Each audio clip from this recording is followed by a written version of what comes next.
ఒకవేళ మీ దగ్గరికి మీ art work నచ్చి ఎవరైనా నేర్చుకుందామని వస్తే మీరు నేర్పిస్తారా? నేర్పిస్తారా ఖచ్చితంగా? ఓకే అండి. మీరు ఎలా సెల్ చేస్తారు అంటే ఏదైనా మీకు మార్కెట్లోకి వెళ్తారా లేదంటే ఎలా వస్తాయి మీకు ఆర్డర్స్ అన్ని కూడా? ఆర్డర్స్ ఆన్లైన్లో వస్తాయి. మీకు ఆన్లైన్ ఉందా? అదే మామూలుగా తెలిసిన వాళ్ళ ద్వారా ఇలానా? యూట్యూబ్లో వాట్సాప్లో ఫోటోలు పంపిస్తాను, దాన్ని బట్టి నేను డిజైన్ చేసి పంపిస్తా ఉంటాను. ఓకే, ఇలా పలానా వాళ్ళు ఇలా చేస్తూ ఉంటారు అని చెప్పి నోట్ పట్టిన. ఎందుకంటే సుమన్ టీవీలో వచ్చింది ఫస్ట్, ఆ లింక్ ఏర్పడింది కొంత పార్టీ.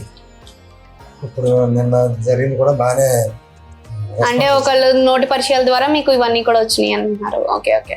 ఈ వర్క్ లో మీరు ఒక 3 parts కింద అనుకుంటున్నారు అనుకోండి, మీకు బాగా ఇష్టమైన పార్ట్ అంటే దేవుడు ఇవి అంటించడం కానీ లేదంటే ఇలా షేప్ అవుట్ చేయడం కానీ అలా ఏదో ఒకటి నచ్చింది ఉంటుంది కదా మీకు? ఈ స్టార్టింగ్ నుంచి ఎండింగ్ వరకు మీకు నచ్చిన భాగం ఏంటి ఈ పనిలో? కదా, సగం చేసి సగం చేయడం కాదు, కాకపోతే మీకు ఈ పనిలో బాగా నచ్చింది. ఇప్పుడు పోర్ట్రేట్ వచ్చింది అనుకోండి, కళ్ళు, హెయిర్, తల, ముక్కు, నోరు కరెక్ట్ గా రావాలి. అది వస్తే కనుక మిగిలిన అయిపోయినట్టే. అక్కడ దాకానే కొద్దిగా శ్రమ. ఓకే, అదంతా కొంచెం టఫ్ పార్ట్, దానికి ఎక్కువ టైం అన్నది పెడతా ఉంటారు.